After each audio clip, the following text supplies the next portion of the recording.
Hello everyone. तो इस video में हम देखेंगे कि बिटकॉइन को जो है कैसे एक लीज ऑफ लाइफ मिल गई due to the parliament decision. और ये जो यूरोपियन पार्लियामेंट है, इन्होंने क्या डिसीजन लिया, क्या इनके सामने जो है क्लॉज रखा गया था जिसको इन्होंने रिजेक्ट कर दिया, और बिटकॉइन जो है वो टैंक होने से बच गई, यानी कि उनकी वैल्यू गिरने से बच गई। और ये जो प्रूफ ऑफ वर्क POW यानी प्रूफ ऑफ वर्क और प्रूफ ऑफ स्टेक है, इसमें क्या डिफरेंस होता है, और ये लेजिस्लेशन क्यों लाना चाह रहे थे वो, और ऐसी कौन कौन सी मेजर करेंसीज हैं, क्रिप्टो करेंसीज हैं जो ये सब कुछ प्रोटोकॉल जो है प्रूफ ऑफ वर्क वाला जो है प्रोटोकॉल वो फॉलो करती हैं। और यहाँ पे इन सब के बीच में इंडिया का इस वक्त क्या स्टैंड है, तो उसमें क्या क्या इफेक्ट पड़ सकता था इंडिया के ऊपर। तो सबसे पहले तो ये कि यूरोपियन पार्लियामेंट ने एक क्लॉज रिजेक्ट किया है जो कि माइका लेजिस्लेशन के वजह से एक सामने उन्होंने रखा था, कि जो भी proof of work based crypto currency follow करती हैं प्रोटोकॉल, यानी प्रूफ ऑफ वर्क में क्या होता है, एक होता है प्रूफ ऑफ वर्क, एक होता है प्रूफ ऑफ स्टेक। तो प्रूफ ऑफ वर्क में क्या होता है कि काफ़ी सारे माइनर्स जो हैं वो अपनी ट्रांजैक्शंस वैलिडेट करने के लिए compete करते हैं। तो इन दोनों ही प्रोटोकॉल्स में, प्रूफ ऑफ वर्क हो या प्रूफ ऑफ स्टेक हो, ट्रांजैक्शंस वैलिडेट करने का अलग अलग तरीका होता है। तो पहली में यानी कि वर्क में सारे ही माइनर्स compete करते हैं अपने जो ट्रांजैक्शन है उसको वैलिडेट करने के लिए, उसी से जो है माइन होते हैं कॉइन्स। सेकंड होता है प्रूफ ऑफ स्टेक। उसमें वैलिडेट करने के लिए, ट्रांजैक्शन वैलिडेट करने के लिए क्या होता है कि वो अपना कुछ स्टेक लगाते हैं क्रिप्टो करेंसीज का, और जिसका भी हाईएस्ट होता है वो जो है अपनी ट्रांजैक्शन जो है वो वैलिडेट कर सकते हैं। तो ये दो अलग अलग मॉडल्स होते हैं। और जो प्रूफ ऑफ स्टेक है यानी POS है, आगे से हम इनको POW और POS बुलाएंगे। तो POS में जो है एनर्जी कम कंज्यूम होती है और POW में एनर्जी ज़्यादा कंज्यूम होती है। और क्योंकि POW में एनर्जी ज़्यादा कंज्यूम होती है, इसीलिए ये लेजिस्लेशन लाने की कोशिश की जा रही थी कि इसको ऐसी जो भी क्रिप्टो करेंसीज इसको यूज़ करती हैं, इस प्रोटोकॉल को यूज़ करती हैं, उनको बैन कर दिया जाए। और POW कौन कौन सी क्रिप्टो करेंसीज यूज़ करती हैं, उनमें से एक लीडिंग है बिटकॉइन और एथेरम। तो ये दोनों ही करेंसीज जो है POW को करती थी, प्रोटोकॉल को फॉलो करती हैं अभी तक। और अगर वो बैन हो जाती तो इंडिया में जो बिटकॉइन की वैल्यू है वो भी घट जाती, और इंडिया में जो है माइनर्स कम है, ट्रेडर्स ज़्यादा हैं। तो इसलिए उनको काफ़ी ज़्यादा फ़र्क पड़ता कि अगर बिटकॉइन की वैल्यू घट जाती तो अगर आप थोड़ा सा प्रोपोर्शन देखें कि इंडिया में मैंने बोला कि माइनर्स जो है कम है और ट्रेडर्स ज़्यादा हैं, और ये जो एक्टिविटी है POW और POS, ये माइनर्स अफेक्ट करते हैं, यानी कि एनर्जी की जो कंजम्पशन है और जो एनवायरनमेंट को हार्म पहुंचता है, ये माइनर्स की वजह से पहुंचता है। तो अगर हमारे इंडिया में माइनर्स कम है, यानी कि हमारी वजह से जो हार्म पहुंच रहा है हमारे यहाँ के माइनर्स की वजह से, वो 0.05% जो है आता है निकल के इंडिया का, यानी 0.05% जो हार्म है वो इंडिया का निकल के आता है। बाकी सारे जो हैं ट्रेडर्स हैं, तो वो इसमें कुछ कंट्रीब्यूट नहीं करते। ये एक बस बैकग्राउंड इन्फॉर्मेशन है। तो अभी के लिए आपको ये जानना है कि उन्होंने रिजेक्ट कौन सा क्लॉज किया है, दो टाइप के फ्रेमवर्क कौन से होते हैं, POW और POS। उसमें मेजर करेंसीज कौन कौन सी हैं जो POW यूज़ कर रही हैं, वो है बिटकॉइन और एथेरम। और एथेरम जो है अब शिफ्ट होने का सोच रही है टू POS।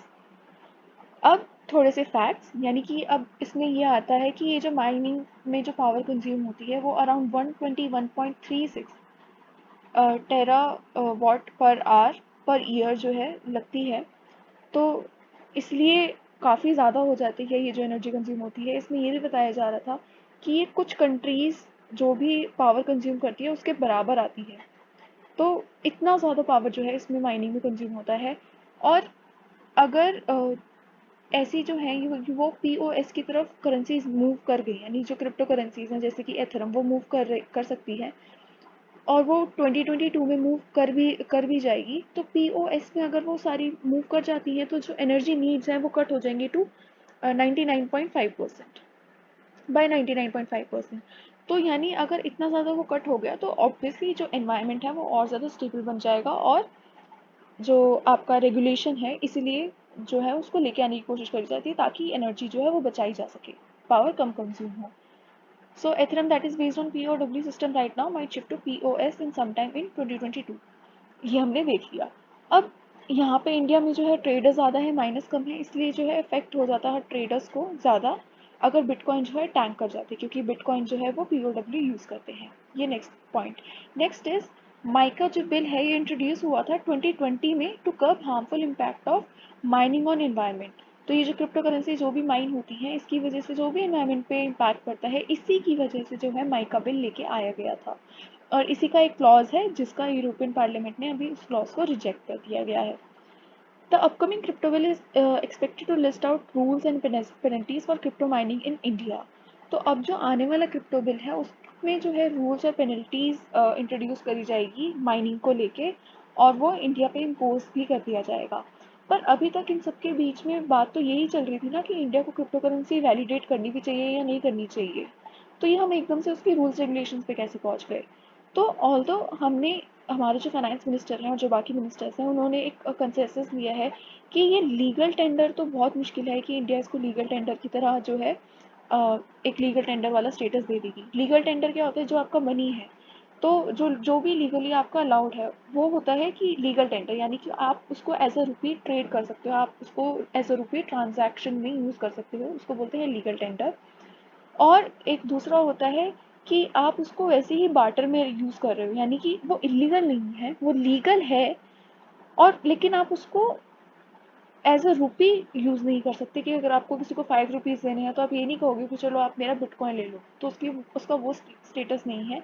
बट बार्टर में आप यूज़ कर सकते हो कि ठीक है, अगर आपको मेरे को एक कमोडिटी देनी है, जैसे कि बिजनेसेस भी यूज़ करते हैं कि ठीक है ये कमोडिटीज़ देनी है, बिजनेस तैयार है आपका बिटकॉइन लेने के लिए और आपको प्रोडक्ट देने के लिए, तो उसमें जो है आप वो कर सकते हो।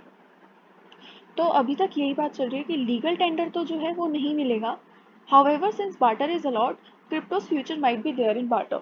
तो इंडिया में जो है क्रिप्टोज का फ्यूचर बार्टर की तरफ जो है इंक्लाइंड होता हुआ दिख रहा है, यानी कि बार्टर में वो अभी भी चल रहे हैं और आगे भी चल चल सकते हैं। तो इसलिए ये जितनी भी न्यूज़ है, पार्लियामेंट, यूरोपियन पार्लियामेंट ने जो भी लिया कि बिटकॉइन की वैल्यू की पीओडब्ल्यू जो है होना चाहिए या नहीं होना चाहिए, करेंसी बैन होनी चाहिए या नहीं होनी चाहिए, तो वो इंडिया को अभी तो अफेक्ट कर रहा है और आगे भी शायद करता रहेगा, क्योंकि जो बार्टर में जो फ्यूचर दिख रहा है क्रिप्टोज का वो अभी भी होल्ड कर रहा है। तो अभी भी बिजनेसेस और कंज्यूमर्स जो हैं वो क्रिप्टोज में ट्रेड करने को तैयार है, इसको इलीगल वैसे भी नहीं बताया गया है। तो ये आने वाले टाइम तक आपको पता होना चाहिए कि क्या कौन कौन सी टाइप की न्यूज़ जो है वो क्रिप्टोज को अफेक्ट कर सकती हैं।